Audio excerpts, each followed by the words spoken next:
Bonjour, bonsoir, buenos dias, buenas noches. Welcome back to my channel, everyone. So today we're going to be talking about catfish, okay? Honestly, I said this in the last episode or the last review that I did for catfish.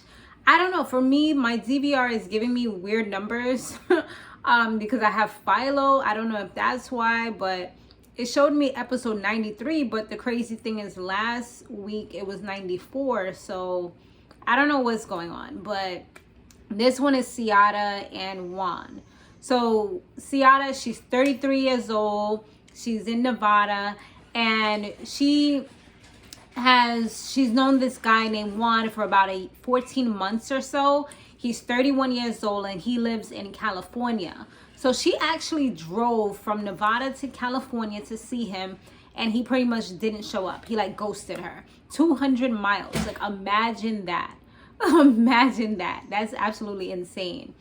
But she says that he's her everything. She wants to give this a chance. He told her that he would rather meet in person than do video chat with her, which is absolutely insane as well, because you're spending more money going to meet someone than if you were to just pick up your phone and just do a quick video chat. So that's wild. He finally told her one day when she said that she was going to put him on catfish that actually wasn't his photos and he had different photos. So then he sent her new photos. But then that right there is giving red flag. It's seeming like, I don't know, you're probably a liar. It's giving lies. So yeah, she initially met him on Snapchat. And she loves the fact that he pretty much validates her. He makes her feel good about herself and things like that. And it's crazy, like the stuff that we tend to accept or allow because we love the validation from somebody, you know? I mean, that is some people's love languages. So when people are telling you things you want to hear, or maybe you don't get it from anywhere else, or you haven't gotten it maybe from your parents or your other significant others in the past, you're like, oh my God, you're just like totally gravitating towards this person because they give you that thing that you're lacking and it makes you feel fulfilled, you know? And, you know, it was weird because she says that he gave her a number, and when she called the number, it was a woman that answered the phone, said there was no one there. And then eventually she messages this number again like a year later, and they respond like it's nothing. So it's like, is it your number or is it not your number? Like, I don't know. And those things would have really effed up my head because I can't accept things that don't make sense. And it's like, how does that make sense? The person literally, it was a woman who answered and literally said there's no one here. So how does this work out, you know? And so yeah, that's very odd to me. Cammy tells Ciatta that she deserves a lot better than this, because like, even when she tried to like tell him about the catfish thing, it's like he kind of was playing with her emotions and trying to gaslight her into her kind of looking like she was crazy, saying things like, oh, you know, like how you don't trust me. Bro, you literally gave her some bullshit ass pictures, you know, that wasn't even you, and then you don't even know if the new pictures are even you at all. So why would she believe you? You know what I mean? So like, come on. And then the number was given like it was some random female. Then all of a sudden you want to answer. Like, nah, it's too many weird things that was going on for that to even make any type of sense. So yeah, what happened after that? So eventually they did go out. They did go and reach out to him, and eventually, first he said no, he didn't want to do that. He tried to like be in control of the situation, but they gave him kind of like an ultimatum, and eventually he said that he would see them, and he gave them like well, I'm kind of jumping the gun actually. So they did a Google search and all that stuff. I'm definitely jumping the gun.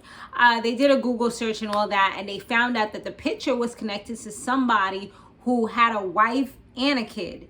So this is like giving, if this is really him, then this is a problem, because this is somebody that has a wife and kid. If it's not him, then that means that he using somebody's picture. So in any case, it's still wrong. Something ain't right here. You know what I mean? So now, after they did that and they told her all of this, she looked completely heartbroken, distraught, like just confused and just like kind of like, damn.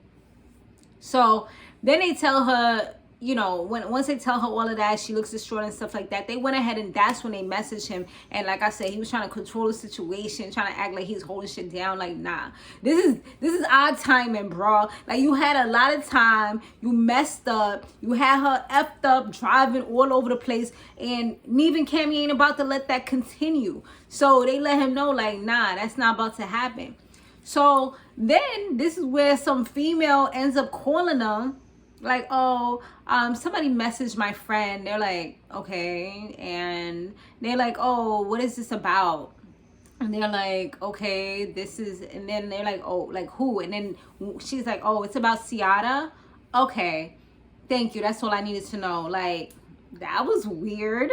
That was super weird to have like a woman once again call the phone and do all this extra stuff. That was giving, is this the girlfriend or the wife? Like, what's up with that? So eventually they received like a text from Juan like the next day saying that he would meet up. He gave them like an Airbnb out in Vegas that they would be able to meet him at. So they pull up and the dude was dead behind the door, not trying to show his face or anything like that. So they're just like, all right, this is weird. Like, what? He's like, nah, like, I'm not trying to pull my business out there. I'm like, uh-oh, here we go. Once I heard his voice, I'm just like, I don't know about this being a good match. Like, he was just giving hood. And she's giving more like immigrant elegance, you know? Like, I mean, maybe that's a stretch, but y'all know what I mean. Like, it just wasn't, I didn't, like, once I heard the voices, I didn't feel like it was a good match. Like, I'm being funny, but I really didn't feel like it was a good match because I felt like he seemed younger. He seemed immature. I don't know how old he was for real, but, you know, he was supposed to be 31, but who knows? But he just wasn't giving mature vibes from the moment that he was hiding behind the door, you know? Initially, I was like, is this insecure? But he definitely wasn't insecure because you could see he likes being out there. He just didn't want to be out there for this type of situation because it's like, damn, you're a catfish. You know, that's not a good reputation to have. You know, everybody see, yo, you was on that show, you was catfishing that girl. Like, nah, now you look like a butthole. So when this guy comes out, he was like weird and he looked nothing like the picture, like nothing at all. He was tall, slim, had braids and all that. I guess he was like, he said he was a rapper and he does like music stuff and he's well known and respected. But it's like, nobody knows you. Like, we don't. I mean, maybe in his hood he's well known and respected, but for real, he wasn't really like, it wasn't that serious. So he just pretty much laughed. And when she said that she was getting like, she was giving him like all these private pictures and stuff, he just seemed so nonchalant. Like, yeah, like, dude, that's not funny. Like, she literally feels violated because she's giving you all these things. And it's like, she doesn't even know who you, I mean, that's kind of her fault too, because she giving out all these whatever, she don't even know who he is. It's kind of like your fault too. But, I mean, it is what it is. But yeah, it was just giving ghetto hot mess. I was just like, yo, this is terrible. And then he lets them know that he kind of was talking to his baby mom when they first started talking. And then his baby mother is probably the person that messaged them because she has access to his account. Like, she probably still logged in and he doesn't even know. So his Snapchat is kind of like she's in there, but he didn't even know about that.